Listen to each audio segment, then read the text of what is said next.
On a affaire ici au poisson-chat africain, donc Clarias garhiepinus, qui est une des deux espèces produites classiquement au Rwanda en pisciculture et qui est également donc l'espèce que l'on essaie de conserver chez nous dans le laboratoire de manière à pouvoir mener certaines expériences spécifiques. Et donc ça permet aussi, lorsque les stagiaires rwandais viennent en Belgique dans des formations donc bien spécifiques, de pouvoir avoir du matériel biologique pour pouvoir travailler sur la même espèce.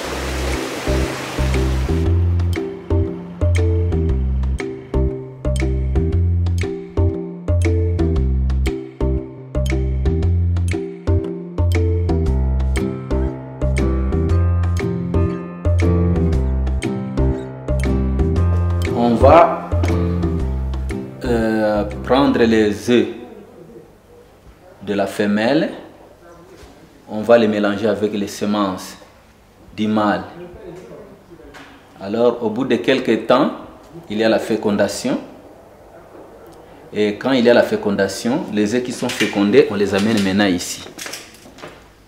Après 24 heures seulement, ça compte tenu de la température de l'eau. Parce que si on va à l'intérieur, on plonge quoi, les éléments chauffants. La température de l'eau est maintenue à 28 degrés Celsius. Au bout de 24 heures, les œufs qui étaient déposés ici vont éclore. Et ça va nous donner des larves de Clarias. Alors l'université de Namur a depuis longtemps, et certainement depuis plus de 10 ans, travaillé dans le cadre d'un projet d'amélioration des techniques de production donc, du Clarias, du poisson-chat africain, en collaboration étroite avec l'université du Rwanda.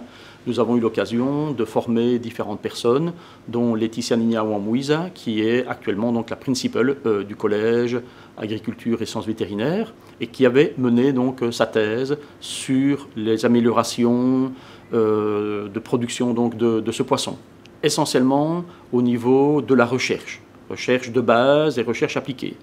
Donc, par exemple, améliorer les aliments que l'on peut apporter au Clarias pour lui assurer une bonne croissance. Il faut qu'il soit vraiment bien alimenté. Alors là, c'est beaucoup de plancton ici, et puis on ajoute un peu de granulés. Alors comme ça, ils se reproduisent vraiment à une grande vitesse. Et au bout d'un mois, 2 mois, on récupère les alevins et on les amène dans les étangs de pré-grossissement. Il y a les lapins qui sont dans les clapiers. Et maintenant, l'air d'éjection, c'est-à-dire les matières fécales et les urines tombent dans l'eau. Alors ça apporte dans l'eau les nutriments, spécialement de l'azote. Okay? Et maintenant, l'azote provoque la prolifération de quoi? Des planctons, les phytoplanctons et après les zooplanctons. Et maintenant, les tilapias qui sont dans l'eau se nourrissent maintenant de ces phytoplanctons et zooplanctons.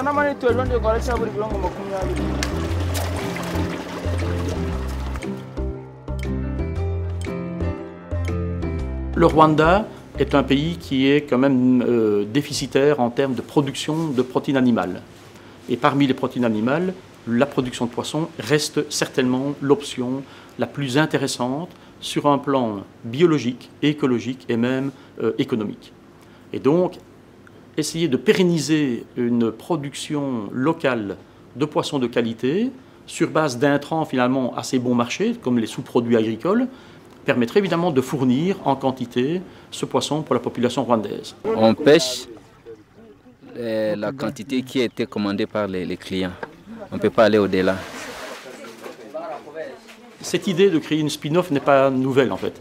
Donc il faut aussi que les autorités académiques prennent en main ce type de concept, se l'approprient en fonction aussi des réalités locales, des réglementations, de la législation rwandaise. Ça nécessite par exemple évidemment que la pisciculture, même si elle assure de la recherche, doit aussi assurer de la production, qu'il y ait une certaine autonomie financière, qu'il y ait du personnel technique et scientifique permanent pour assurer évidemment la production en continu. Le pisciculteur, ce n'est plus un simple fermier qui produit quelque chose dans un étang. Ça devient une technologie avancée dans laquelle on a besoin de génétique, on a besoin de nutrition, on a besoin d'immunologie, on a besoin d'endocrinologie, donc énormément de connaissances et de sciences biologiques et biochimiques qui sont maintenant indispensables pour améliorer constamment les techniques de production.